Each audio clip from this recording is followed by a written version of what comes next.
ቅያም ቀን ይገባህ ብታውቅ ኖሮ መከራውን ልኩን ብትረዳው ኖሮ ሕይወት በቃኝ ብለህ ከልጅና ከቤተሰብ ከሀገር ሸሽተህ ጫካ ገብተህ ዒባዳ በማድረግ ታሳልፍ ነበረ። የቅያማ ቀን ከክብደቱ የመጣ ግዙፉ ትልቁ ሰማይ ተሰባብሮ ተሰነጣጥቆ የሚወገድበት ቀን ነው።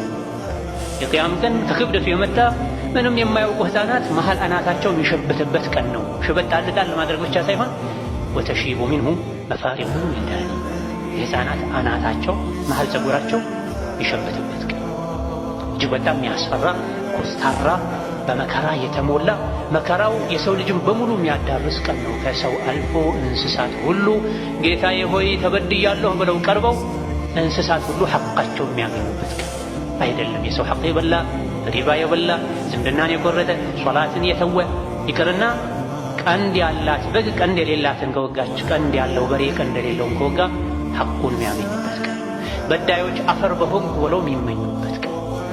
አላህ ተባረከ ወተዓላ ምድር ላይም ከምድር ስርም ስንኖር ከሚያዝንላቸው ባሮቹ ያደርገን።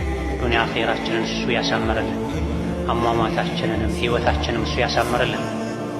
እኛንም ወላጆቻችንን አላህ ይማረን፣ ሀገራችንን አላህ ሰላም ያደርግልን።